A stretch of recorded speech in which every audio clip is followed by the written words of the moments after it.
Hello, StarCraft fans! This is Falcon Paladin coming to you with yet another daily Legacy of the Void upload. This is a game between Agnoletto and Barcode on Belshir Vestige, the latter edition. In the top left side of the map, we have the red Zerg player. It is Agnoletto. And in the bottom right side of the map, the blue Terran player, it is Barcode, who is Ketrok. Now, Ketrok has been casting StarCraft 2 ever since it came out back in 2010. I'll put a link to his channel in the top right. He posted a replay of his on the StarCraft subreddit. I asked if I could cast it, and he said, okay, so here we go. If you're not familiar with Ketrok, he's a pretty chill dude. I watched a few of his casts before I cast this game. He's just super chill. Super chill. He got Nidus, Ling, Banelinged all in once, and he was just like, this is interesting. And I'm like, holy smokes, dude. Whoa, Engineering Blade block out of Ketrok. And again, I'm not sure if I'm saying this name right because he doesn't introduce himself at the beginning of his cast. So I'm not sure how to say his name, but it's K-E-T-R-O-C, so I assume Ketrok is the way to go. Bam, SCV gets taken down by drones, though. Agnoletto, nicely done on that one. This is a Masters level game. Ketrok has been playing StarCraft 2 for a long time. He is a Masters level player, and this Zerg player should know what's up there as well. So we do have a command center on the way. Is that a command center first out of Ketrok? It is command center first out of Ketrok here. Feeling very, very, very confident against his Zerg opponent. And I mean, the Zerg player, his pool is just about halfway done here, but he can't really get Lings out anytime soon to knock this thing down. And there's a barracks follow-up. It's not like it's a crazy 2 command center expand right off the bat out of Ketrok here, but there is something Ketrok likes to do. I'm not going to spoil it for anybody, but he's been doing this for years and years and years. So if you know who Ketrok is, congratulations. You probably know what I'm talking about. If you don't, you're in for a bit of a surprise here today. Drone harassment. Man, this Zerg player, aggressive. Already killed one SCV, wants to kill another one. Trying to knock down this one that's trying to build the command center, and yes, forces him to retreat, but 2 more SCVs coming down from the main base are going to go ahead and protect and finish the job here. This drone, is this drone going to die? The drone does end up dead, but again, 3 workers pulled off. Essentially pulled off mining to deal with that dude. Pretty good stuff there, and the delay on the command center. So Zerg player on top of his game thus far for sure. Getting speed out of his spawning pool, tacking up to that evolution chamber. It's going to be Ling drops. We've seen a lot of Ling drops on the channel recently at all levels of StarCraft 2. A little bit more common, I think, in the higher levels, as it seems like the gold, silver, platinum players haven't quite caught on to this yet, but it's just good. Evolution Chamber allows you to morph your overlords into drop lords. They can hold 8 Lings. If you get speed on those Lings, kind of set them up somewhere where it's a quick drop over into the main, because these overlords are not fast. I mean, you can get speed for your overlords, but that takes extra time, and the element of surprise is kind of lost there. But look at this. Ketrok's ready for this. He's got a Marine patrolling back and forth to see what is up. What is up here? And the answer is there's an overlord coming. Oh, he left his post. Wait, what's his patrol path? Oh, he's patrolling the entire outer edge of his main. Look at that patrol path. I love it. I love it. Ketrok has played this matchup before, it turns out. Another command center coming in for Ketrok. Holy shermoly. This is going to be interesting. So, a planetary fortress in the natural for Ketrok, interestingly enough. Barracks coming down from the main base to land in the natural base, I guess to start a bit of a wall against the Zerg player. Lings are delayed from coming down for this drop idea because they want to knock down this engineering bay first and allow Agnoletto to get his 3rd base here at the natural base location. It is delayed, though. Delayed from where he wants it. And here come the speedlings. A lot of speedlings out, actually. What is this? 16 Lings out. He does have another overlord on the way that could be turned into a drop lord. One is complete. The other one is not there yet, but 16 speedlings inside your main is a bad, bad place to be. If you're a Terran player, I understand there's a missile turret coming up. I understand there's a Marine scouting this, but I don't see really anything else. Anything else that can shut this thing down. And there are Lings at the front here as well. Oh, the Lings getting into Planetary Fortress is what that's for, though. Trying to take down this bunker, but they're in range of the Planetary Fortress, and that did not go well at all for a Zergling player. I don't think he expected to see a PF in the natural, and this, oh my gosh. That's so many dead Lings. That's 16 dead Zerglings already just because we had a PF in the natural base. This is insane. More Lings coming in for Agnoletto, though. Holy shamoly. He is absolutely going hard on this. 28 Lings on the ground. Baneling Nest on the way as well. Here comes the double Overlord drop. What can stop this for Ketrok? He has a Viking in production. Will it get there in time to kill these Overlords before they can unload? It's going to be close. I'm just going to say it's going to be extraordinarily close. Getting the Corvid reactor upgrade. He is upgrading Ravens before he's even made any, increasing the starting energy of Ravens by 25. Lings knocking down SCVs that are here, trying to expand up north of his main is Ketrock. But here come the Zerglings. I honestly don't know how this ends. Yes, there's a Viking. Okay, you're going to take down the Overlords, but they've already unloaded all of these Zerglings inside the main base. So many dead SCVs. Run! Run for your life, SCVs. Get out of there. The main base might just be completely forfeit at this point. What an absolutely strong all-in out of Agnoletto here. But again, he has sacrificed a lot of drones to make this thing happen. He has killed a lot of SCVs, 14 to be exact, but it's still 29 to 27 harvesters. Agnoletto has a small lead, but this is looking terrible for our Terran player. There is a Banshee coming in. Oh, but he's forced to cancel it and lift off the starport as it's going to die. Lifts off his command center, his orbital command rather, and lifts off his factory. This is every Terran's worst nightmare. This many Zerglings inside your main base before 6 minutes in. But here's the wall that we talked about at the natural base. Planetary Fortress is up, has 14 kills already. Agnoletto checking for a third base to the left of that natural. Does not see one and getting his third base back at his natural back home. So this, again, looks like a pretty strong position for our Zerg player. He abandoned that base north of the main. He had this under lockdown, but he was so focused on taking down the main base, which is looking good. I mean, he's killing supply depots. He's killing this engineering bay, which can't lift off. And it's dead here, but this Planetary Fortress is now a PF north. He could have shut this thing down and did not do it. Oh, the Lings coming back in. Regret. Immediate regret as the Planetary Fortress kills. Whoa, 4 Zerglings there, body flying all over the place. So good luck. Good luck taking down Planetary Fortresses with straight up Lings, or even Banelings if they don't have speed. As there is a Baneling nest, but I mean, there's no sign of a lair. Oh, there's a lair just now starting at that. We're going to call this a third base location because it's just far away from the main, and this is going to be the natural, even though it was third. Just bear with me on this. So the Lings have complete control of the main base of Ketrock, but they can't really go down to the natural base because there's a Planetary Fortress there.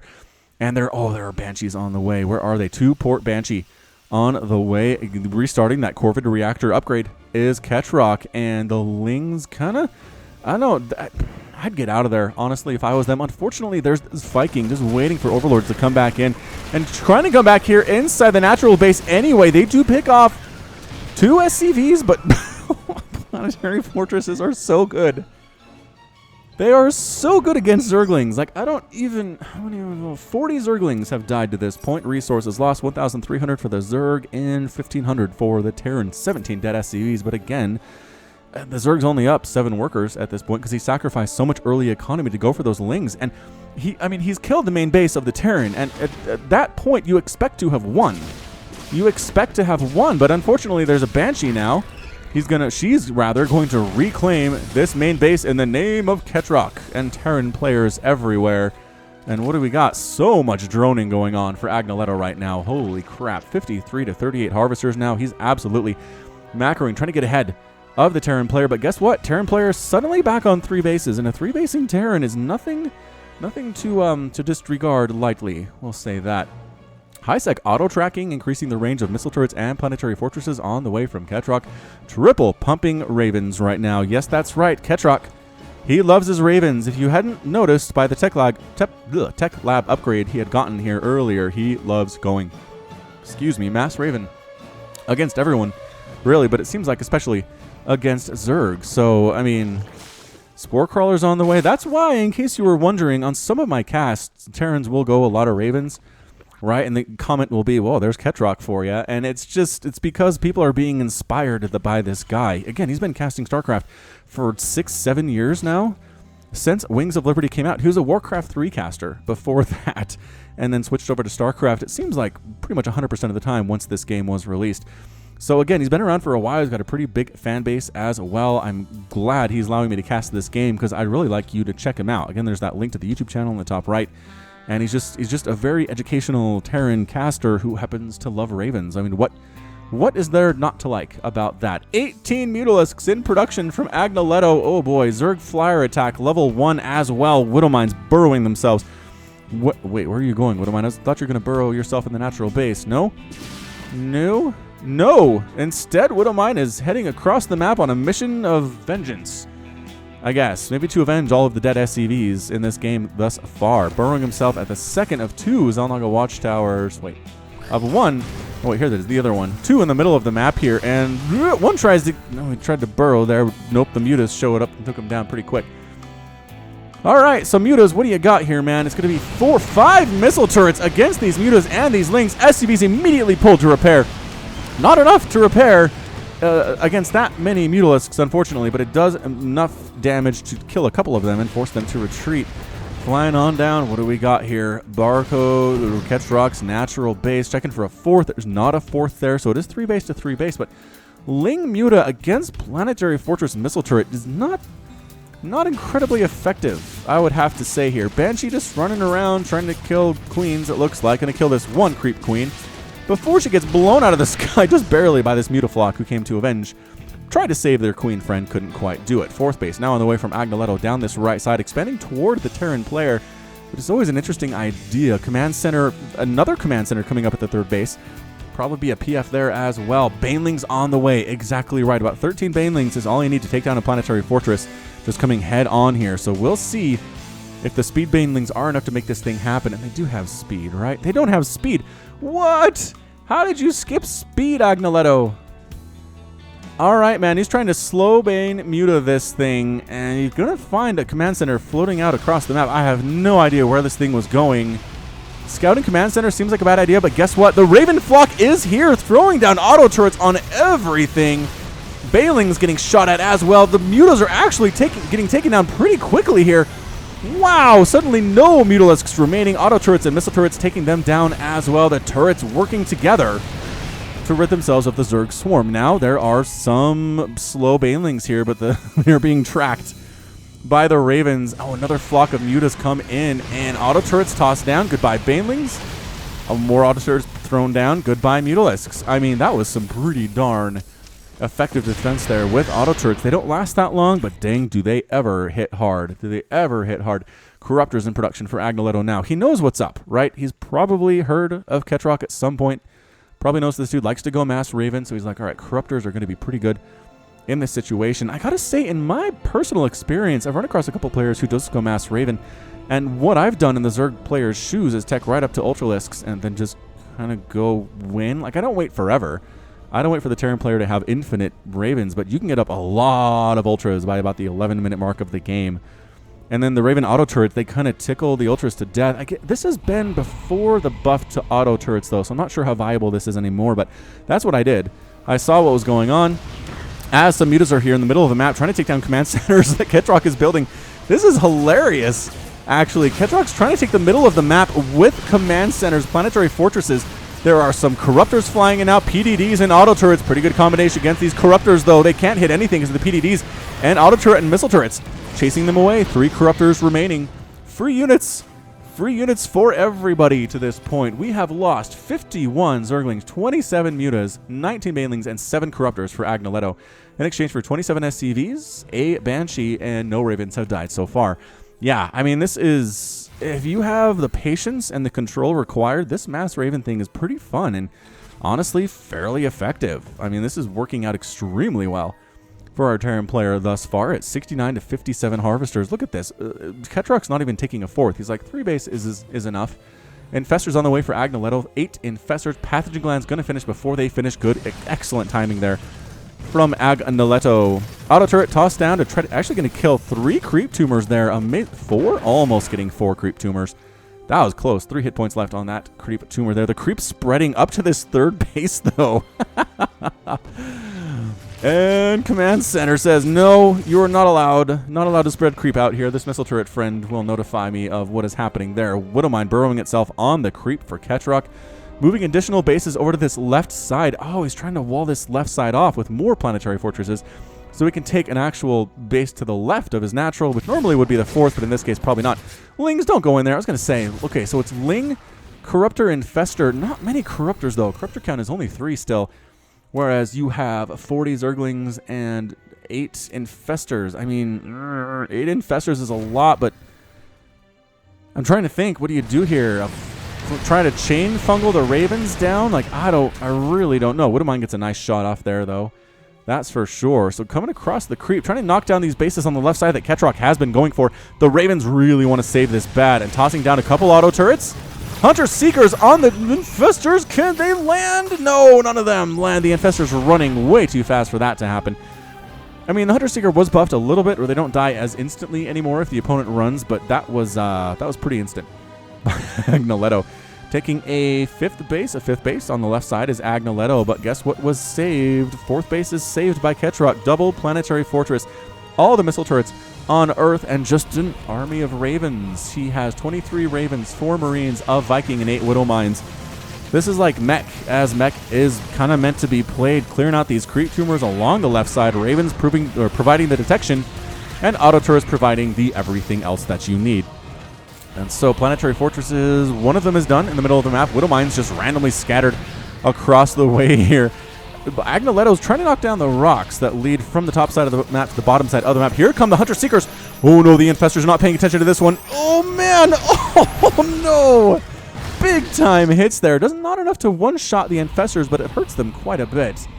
And it does kill Lings for sure. So 79 Lings have died, 4 Infestors have died, 27 Mutas. I don't see any more Mutas being attempted at all from our Zerg player. All these creep tumors along the right side of the map getting killed at the same time. A lot of dead creep tumors, you guys. A lot of 27 dead creep tumors, 137 to 136 total supply. Ketrock has a tiny lead. Nothing really to brag about, though. And trying to decide where he can attack. I mean, we're turtled up pretty hard here for Ketrock. Infestor's like, I mean, can we go here? No, pull back. Can we go here? Not really. Corruptor count a lot higher again, 19 to now. Roach is now at Agnoletto, is going to try getting Cleo Reconstitution, getting +1/+1 for those Roach units. More creep tumors getting destroyed by the Raven auto turret combination. Ketrock feels like it's worth it. He feels like it's worth it. Corruptor's flying in to kill some scattered Ravens. A couple do actually die there, but auto turret killing. Whoa, did that auto turret kill 3 Infestors?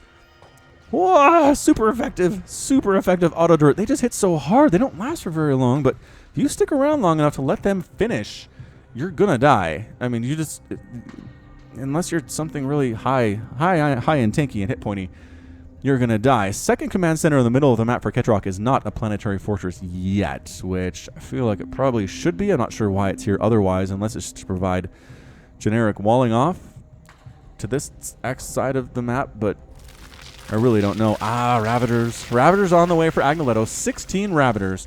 Corrosive Bile maybe can get some hits on Ravens, but they're pretty quick. I mean, they're pretty quick and dodgy. We're not talking about Tempest here. 3.85 move speed on the Ravens. Ravagers with their 3.85 move speed when they're off creep. So as fast as a Ravager is without that creep bonus. Additional Ravens, yeah, more Ravens on the way. 2 Ravens have been lost so far, and Ketrock is up to 28. 28 Ravens for the Terran player. More Hunter Seekers being... Oh, Agnoletto not paying attention. What? Moment of silence. That was basically a nuke. I mean, the nuke would have killed everything. Let's not over exaggerate here, but that was a lot of dead stuff. A lot of dead Ravagers, a lot of dead Corruptors, more auto turrets tossed down. You're not throwing down static defense this close to my base, says Ketrock, and trying to fight against these auto turrets using Roaches and Ravagers. Oh, here's the double planetary fortress. He did upgrade that one eventually. So good for him. 7 more command centers on the way. So essentially every base has been taken by this point by either one of these players. I don't see any expansions that are not being mined from right now. The plan for Ketrock, though, is to just kind of outlast his opponent, to be super cost efficient with what he's doing. And look at this, 17,700 resources lost for the Zerg compared to 3,600 for Ketrock. I mean, that's stupid efficient for Ketrock here. Greater Spire on the way. Agnoletto frantically trying to find a strategy he can use that will counter this thing that Ketrock is doing. Ravens scanning, throwing down more Hunter Seekers. Are they going to land? Oh, they're all going to land. Oh, no. Big time splash damage all over those units. Agnoletto just keeps losing stuff. He's now at 21,000 resources lost, almost 22. And still sitting at around 3,000, maybe 4 is Ketrock. Wow. Terran players, enjoy this one. This has been a total blast to cast so far. All right, more Spore Crawlers being tossed on by Agnoletto just outside this little main center of the map area that has been taken by a Ketrock. A lot of these Corruptors are kind of low on health. I mean, they don't get one shot. Again, they don't get one shot by auto or by Hunter Seekers, but they get hit pretty bad. All but 3 of the Hunter Seekers die, and they take down some Infestors. More infestors die. 14 infestors have died. I'd be surprised if they had 14 total kills. Trying to attack in here to this third base? No. There are 2 planetary fortresses here. You have a handful of roaches and ravagers? No. Infestors too. You're just not going to do anything against a planetary fortress. Maybe infested Terrans. Possibly broodlords on the way from Agnoletto. I mean, the map is split essentially in half. 1, 2, 3, 4, 5 bases for Ketrok. 1, 2, 3, 4, and 5 bases for Agnoletto here. So again, with the cost efficiency with which Ketrok is playing, I don't see the Zerg player coming out of this alive. More auto turrets tossed down to kill all these spore crawlers that Agnoletto's tried to toss down here, and I mean, they get a lot of them. They get a lot of them for sure, and this increasingly small group of Zerg, 3 broodlords flying in here to join the group. Spore crawlers trying to burrow themselves in places where they can help, but setting up a bit of a siege are the broodlords here toward the middle of the map. I mean, you probably want to kill a mining base, right? You want to kill a mining base of Ketrok right now? I'm not sure that killing this center thing really is going to help you that much. It's not like it's delaying your ability to attack anywhere in particular, but Agnoletto seems a little bit fixated on this one. More broodlords on the way, and again, auto turrets and Hunter-Seeker missiles were kind of made for broodlords because they can't run away very fast. Ravens coming, sneaking along this left side, saying, "What up, friends? I see you all clumped together so deliciously." And here we go, Hunter-Seekers. How many even is this? 1, 2, it's like 8 or 9 Hunter-Seekers. The broodlords are gone. Oh, broodlords, no, and that's it. The good game out of Agnoletto. Running some lings into the left side, planetary fortress, burn them alive, and Ketrok says, "Thank you for playing." Thank you for playing. Agnoletto's out. Ketrok wants to stick around for just a little bit, so we'll allow him to do that while we wrap things up. So let's mute this a tiny bit. We might follow the Ravens if they decide to go anywhere. But yeah, check this out. Check this out. Resources lost. That is going to be 20 plus 10. 30,500 resources lost for Agnoletto compared to 3,600 for Ketrok. That is just disgusting. Like, as a Zerg player, that physically hurts me to say those numbers, but as just a fan of StarCraft, that is so cool. The way he did this, he lost those, like the most that he lost in this entire game were all those lings in the first. This build does not lend itself to great defense against ling drops, as we saw. He essentially lost his entire main base, which was the biggest blow to anything in this game, and then just kind of came back and face rolled after that. Okay, a face roll implies that it was easy, but no, Ketrok, again, with the control that he's had here, his APM is low at this point because I think he's just been sitting here for a little bit, but average about 160 compared to about 200 for the Zerg player. He's just been the control, the patience, the use of the correct spells at the correct time have just been great out of Ketrok here. So after that early SCV assault where he lost all of those, he lost a Banshee, a couple Ravens, ending up with 44 to end the game. And, I mean, that's it. Maybe Owen of mine died in there as well. Just, I don't even know what to say. This guy's amazing. Subscribe to him on YouTube. I think it is Twitch as well. I'll put a link in the description to his Twitch channel at the same time. But, oh, that was fun. All right. So that's going to be it from me. This has been Falcon Paladin coming to you with yet another daily Legacy of the Void upload. Go ahead and hit that like button. Hit the subscribe if you like what you saw and what you heard today. You can also catch me on Twitter, Facebook, and Patreon, all at /Falcon Paladin. And until next time, as always, thank you so much for watching, and you take care of yourself.